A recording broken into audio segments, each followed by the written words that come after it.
Bonjour à toutes et à tous. Aujourd'hui, pour cette nouvelle vidéo d'anecdotes d'histoire, on va parler de Jane Austen, mais plus précisément de sa sœur Cassandra Austen que vous connaissez moins. Alors Cassandra Austen était l'aînée, elle était 2 ans plus âgée que Jane Austen, et on va évoquer notamment, parce que c'est assez long d'évoquer la vie de Jane Austen, on va plus parler des lettres que Jane Austen avait écrites à sa sœur Cassandra. Elle en a écrit des milliers de lettres. Aujourd'hui, on en a 160, 200 qui ont été, qui sont parvenus parmi nous, mais la majorité des lettres, c'est Cassandra qui les a soit détruites, découpées ou cachées. Encore, on fait des recherches, les historiens font des recherches, les chercheurs aussi, et voilà. Mais je vais vous expliquer pourquoi ces lettres ont été mises de côté, détruites par Cassandra. Tout simplement parce que dans ces lettres, Jane Austen avait un humour noir, en fait, c'est-à-dire qu'elle décrivait beaucoup la société de l'époque. Donc, sachant qu'à l'époque, la femme n'avait pas beaucoup de place, donc elle était soit la fille de, la femme de.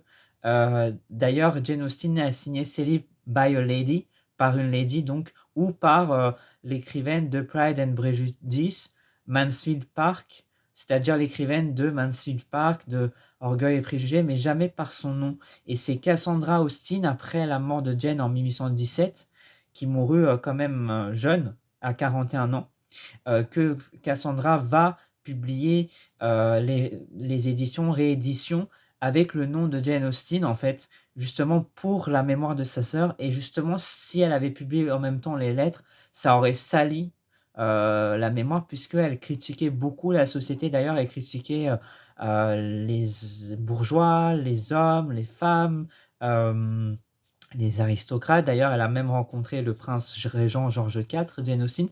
Elle a été, voilà, il était un peu fan de ses écrits. Elle a été reçue par George IV. À l'époque, il était prince régent, et en 1820, il est devenu roi d'Angleterre. Et donc, si ces lettres, elle n'appréciait pas beaucoup George IV, donc elle a dû sûrement le critiquer un peu dans ses lettres. Mais si ça a été publié, ça aurait parti dans la presse, et puis tout ça aurait un peu joué contre le nom de Jane Austen, et Cassandra n'a pas voulu salir la mémoire de sa sœur, ce qui est légitime. Et à savoir aussi que Cassandra aussi ne s'est jamais mariée comme sa sœur Jane Austen. Elle était fiancée à un marin, mais comme lui, il mourut jeune, donc elle ne s'est plus jamais fiancée ni remariée. Elle a été le grand soutien de sa sœur Jane. D'ailleurs, il y a une série qui s'appelle Miss Austen qui a été réalisée cette année, que je vous conseille de regarder. Bien sûr, il y a un petit peu de liberté par rapport à l'histoire, mais ça relate un peu comment était l'époque du début du 19e siècle, et la place des femmes. Et Cassandra a été celle qui tout le temps était derrière le dos de Jane. Elle lui donnait confiance. Et justement, dans cette série, il y a une lettre un peu, une dernière lettre de Jane à Cassandra, où elle disait que vous étiez celle qui m'a toujours épaulée, qui, en gros, lisait mes livres, la première, et puis elle n'aurait pas aimé mourir après Cassandra.